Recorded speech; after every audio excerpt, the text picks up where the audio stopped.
देखिए, आज का सब्जेक्ट है दिल्ली में जीपीए ख़त्म या पीएम उदय और है क्या? अब कच्ची कॉलोनी वालों की रजिस्ट्री होगी या नहीं? चलिए बात करते हैं आज इसी के ऊपर। तो दिल्ली में इन दिनों सबसे बड़ा जो क्वेश्चन है वो यही है, क्या अब जीपीए यानी जनरल पावर ऑफ अटॉर्नी ख़त्म हो गई है? क्या जिन लोगों ने जीपीए से मकान खरीदा था, उनका घर अब अवैध माना जाएगा? क्या सरकार घर तोड़ देगी? और पीएम उदय योजना आखिर है क्या? क्या अभी भी रजिस्ट्री हो सकती है? अगर हाँ, तो किसकी होगी और किसकी नहीं?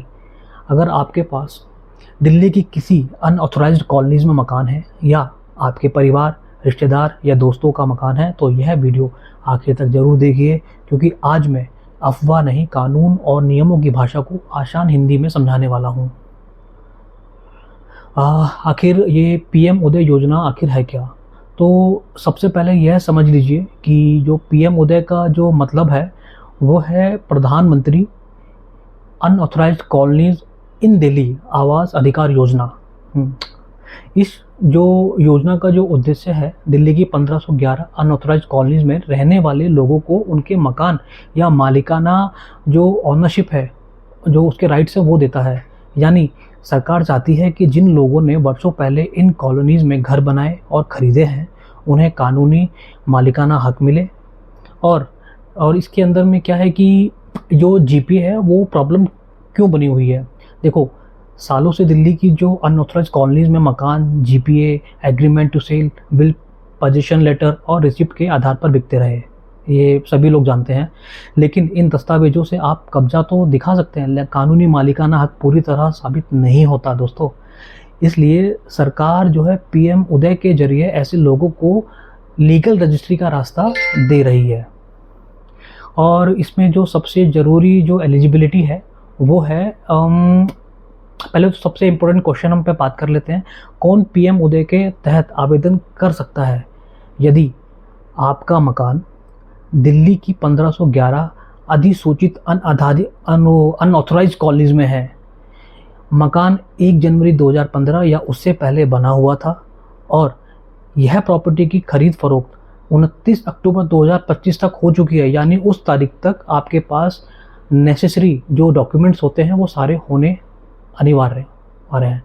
तो ऐसे मामलों में जो दस्तावेज और सत्यापन की शर्तें पूरी होने पर पीएम उदय योजना के तहत मालिकाना अधिकार के लिए आवेदन किया जा सकता है। ध्यान रखें, केवल तारीख पूरी होना ही पर्याप्त नहीं है, दस्तावेजों का जो सत्यापन है, योजना की अन्य शर्तें भी पूरी करनी ही पड़ेंगी। और कौन-कौन से जो इसमें डॉक्यूमेंट्स हैं वो आपको चाहिए? देखिए, आमतौर पर आवेदन के लिए दस्तावेज़ों की जो आवश्यकता पड़ती है वो है जीपीए, यदि अगर आपके पास है, और agreement to sell and will, और आपका ये पोजीशन लेटर एंड आपका ये पेमेंट रिसिप्ट, और जो डॉक्यूमेंट्स की जो पिछली जो अब तक की जो चेन होगी वो आपका आधार कार्ड, आपका पैन कार्ड, और आपका जो प्रॉपर्टी टैक्स यदि एप्लीकेबल है, और आपका इलेक्ट्रिसिटी का बिल, पानी का बिल, और आपका साइट प्लान, और प्रॉपर्टी फ़ोटोज़, और आपके जो ओनर हैं उनकी जो आइडेंटिटी है वो, और जो और भी अवेलेबल डॉक्यूमेंट जो डीडी आपसे मांग सकता है। तो इसके अंदर आप अप्लाई कैसे कर सकते हैं? देखिए, पूरे प्रोसेस को हम लोग आसानी से समझते हैं। इसके ना जो पहला पॉइंट है, सबसे पहले आप यह चेक करें कि जो आपकी कॉलोनी है 1511 कॉलोनीज़ की सूची में शामिल है या नहीं। तो उसके लिए आपको करना क्या होगा, अब वो भी मैं आपको आगे बताता हूँ। तो दूसरा चरण आपको बता देता हूँ, उसमें आपने सभी प्रॉपर्टी डॉक्यूमेंट्स अपने तैयार करें उसके अंदर सेकंड स्टेप में। और आपका जो थर्ड स्टेप है उसमें आपको करना क्या होगा, आप इसमें ऑनलाइन जो है ऑनलाइन आवेदन करें। और इसके अंदर और फोर्थ है आपका, इसमें दस्तावेज़ों का वेरिफिकेशन होता है, जो आपको डीडीए या और भी जो आपका जो लीगल एडवाइज़र है वो आपको इसमें गाइड कर देगा आपका इसके अंदर में। और जो पांचवा पॉइंट है वो, यदि आप सब कुछ इसमें सही पाया जाता है तो सरकार ओनरशिप राइट प्रदान करेगी, और आगे निर्धारित प्रक्रिया के अनुसार कन्वेंस डीड और ऑथराइजेशन स्लिप जारी होने के बाद रजिस्ट्री की प्रक्रिया जो है वो पूरी की जा सकती है इसके अंदर। और एक पॉइंट है इसका, क्या जीपीएफ बिल्कुल बेकार हो गई है? तो ये सबसे बड़ा जो एक मिथ है, यानी कि भ्रम है एक, नहीं। और यदि आपके पास पहले से जीपीए पर खरीदी हुई प्रॉपर्टी है, तो इसका मतलब यह नहीं कि सरकार आपका घर तोड़ देगी। सरकार का जो उद्देश्य लोगों को मालिकाना अधिकार देना है, ना कि बिना कारण लोगों के घर तोड़ना। लेकिन इन फ्यूचर केवल जीपीए के भरोसे प्रॉपर्टी खरीदना कानून के अकॉर्डिंग सेफ नहीं है।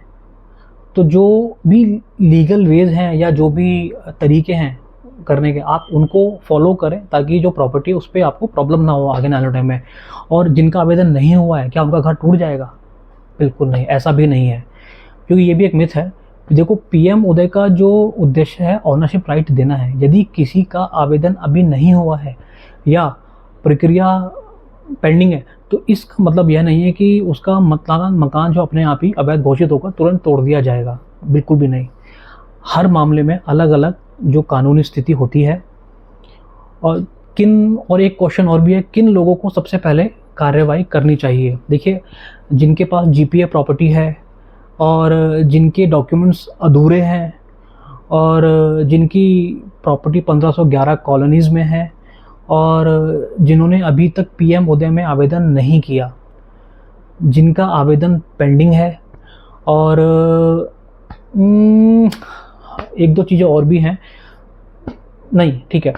और इसमें पता है लोगों की सबसे बड़ी गलती क्या है कि बहुत से लोग सोचते हैं कि हमारे पास जीपीए है, बस यही काफ़ी है। नहीं, यह सबसे बड़ी गलती होगी आप लोगों की अगर ऐसा सोचते हो तो। क्योंकि आजकल नहीं तो कल मालिकाना का अधिकार के लिए आपको जो लीगल फॉर्मेलिटीज़ हैं वो तो आपको करनी ही पड़ेंगी एनी हाउ। आज नहीं तो कल करोगे, कल नहीं तो परसों करोगे।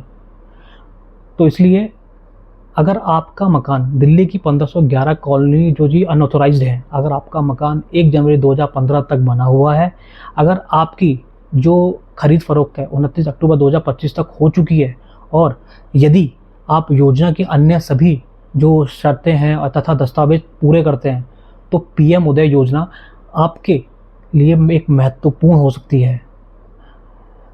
देखिए, अब क्या है कि और अगर यह जानकारी आपको उपयोगी लगी हो तो वीडियो को लाइक करें, चैनल को सब्सक्राइब करें और इस वीडियो को उन लोगों तक ज़रूर पहुंचाएं जिनका घर दिल्ली की अनाधारित जो अनाधा क्या कहते हैं हिंदी में थोड़ा प्रॉब्लम होती है, अनऑथोराइज्ड कॉलोनीज़ में है, जिनका नुकसान भी हो चुका है, जो कानूनी प्रक्रिया से अब गुजर चुके हैं या उनमें स्ट्रगल कर रहे हैं, तो उन तक ज़रूर पहुँचाएं। शायद थोड़ी हेल्प मिले मेरी वीडियो से।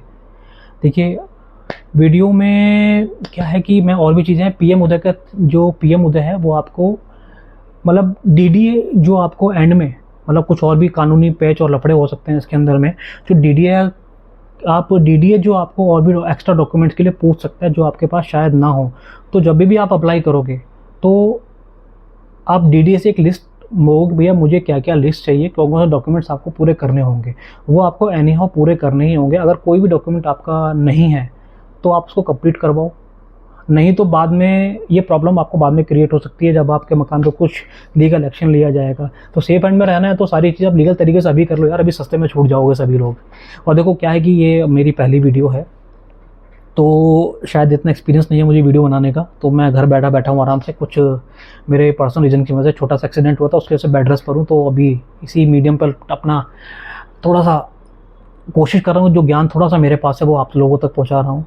तो कोशिश तो यही है कि कुछ अगर हेल्प कर पाया हूँ इस मीडियम के थ्रू तो प्लीज़ थोड़ा सपोर्ट कर दीजिएगा। और कोशिश है यही, कुछ और भी अच्छा रिस्पांस मिलता है तो मैं कुछ और भी टॉपिक्स हैं या आपके कोई क्वेश्चंस हैं तो आप वो क्वेश्चंस भी आप मुझे कमेंट में डाल दो, ठीक है? तो वो मैं कोशिश करूँगा, वो जवाब भी मैं आपको अपनी वीडियो के माध्यम से मैं आपको प्रोवाइड करा दूँगा। Thank you very much.